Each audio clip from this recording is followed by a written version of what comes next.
Assalamualaikum warahmatullahi wabarakatuh. Perkenalkan, saya Tita Latifah, mahasiswa dari Universitas Buana Perjuangan Karawang dari kelas FM 18B.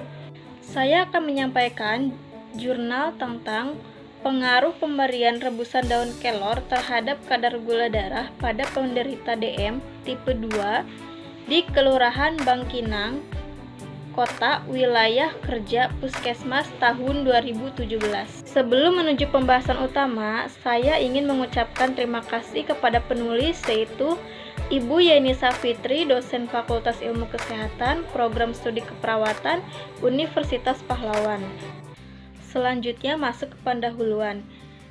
Diabetes mellitus atau DM didefinisikan sebagai suatu penyakit atau gangguan metabolisme kronis dengan multi-etiologi yang ditandai dengan tingginya kadar gula darah atau hiperglikemia, disertai dengan gangguan metabolisme karbohidrat, lipid, dan protein sebagai akibat dari kelainan sekresi insulin. Menurut laporan statistik, pada tahun 2006, terdapat lebih dari 50 juta orang yang menderita. Lalu pada tahun 2010, penderita diabetes mellitus atau DM tipe 2 mencapai 90-95% dari keseluruhan populasi penderita diabetes. Lalu kemudian pada tahun 2011, jumlah penderita DM terbesar berusia antara 40-59 tahun. Selanjutnya, prevalensi diabetes. Laporan hasil riset kesehatan dasar atau yang disingkat Riskesdas tahun 2013, prevalensi nasional diabetes mellitus adalah 6,9%.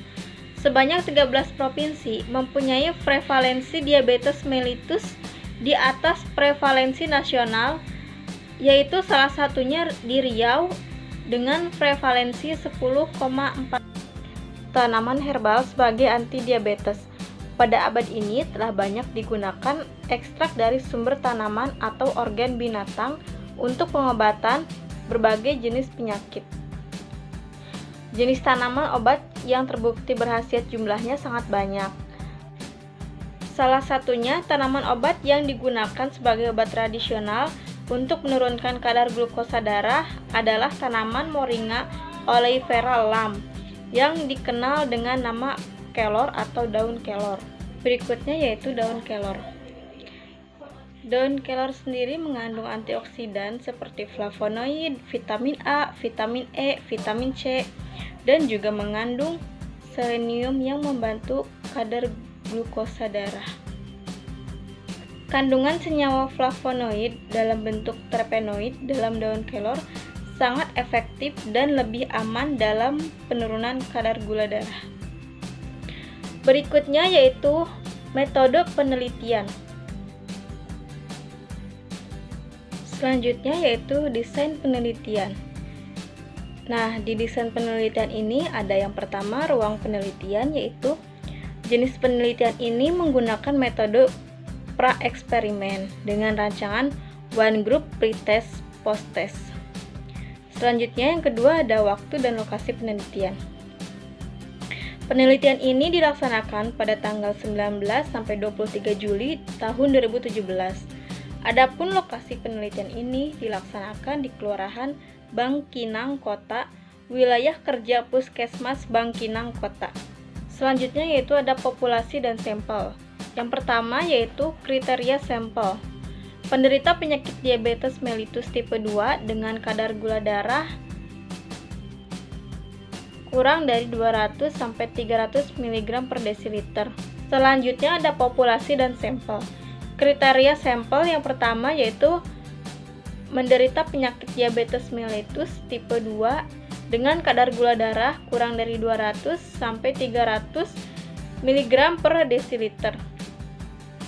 Yang kedua yaitu responden kooperatif mengikuti aturan penelitian. Yang ketiga yaitu responden yang dirawat dalam waktu yang lama, komplikasi, dan meninggal. Yang keempat yaitu responden tidak mengonsumsi obat diabetes. Selanjutnya masih dalam populasi dan sampel, ada besar sampel. Besar sampel pada penelitian ini ditentukan dari jumlah penderita DM tipe 2 di Kelurahan Bangkiang Kota, wilayah kerja Puskesmas Bangkiang Kota. Selanjutnya yaitu ada teknik pengumpulan sampel. Penelitian ini menggunakan teknik purposive sampling. Next ada alat pengumpulan data. Yang pertama yaitu kadar gula darah dikumpulkan menggunakan alat glukometer dengan uji strip, sedangkan yang kedua yaitu ada data konsumsi rebusan daun kelor dikumpulkan melalui lembaran checklist. Selanjutnya kita akan masuk kepada inti dari pembahasan jurnal ini, yaitu yang pertama pengaruh pemberian rebusan daun kelor terhadap penurunan. Di Puskesmas Bangkinang Kota, pengumpulan data dilakukan dengan mengukur kadar gula darah sebelum dan sesudah diberikan rebusan daun kelor, serta membagikan lembar checklist pada 17 responden. Sebelum membagikan lembar checklist, peneliti menjelaskan tentang maksud dan tujuan penelitian, serta membagikan informed consent. Kemudian ada kadar gula darah penderita diabetes mellitus tipe 2 di Kelurahan Bangkinang Kota, wilayah kerja Puskesmas Bangkinang Kota tahun 2017. Nah, dari hasil penelitian ini diketahui bahwa rata-rata kadar gula darah sebelum diberikan rebusan daun kelor pada penderita DM tipe 2 adalah 230,88 mg per desiliter dengan standar deviasi 31,40.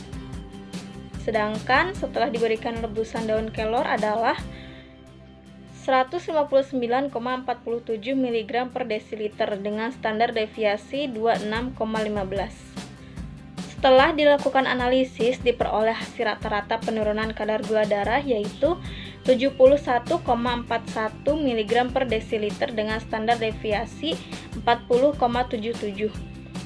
Dan hasil uji statistik yang didapat p-value yaitu 0,000 kurang dari 0,05. Artinya terdapat perbedaan antara kadar gula darah sebelum dan setelah diberikan rebusan daun kelor pada penderita DM tipe 2 di Kelurahan Bangkinang Kota, wilayah kerja Puskesmas Bangkinang Kota tahun 2017. Terima kasih, sekian penjelasan yang bisa saya sampaikan, kurang lebihnya mohon maaf. Wassalamualaikum warahmatullahi wabarakatuh.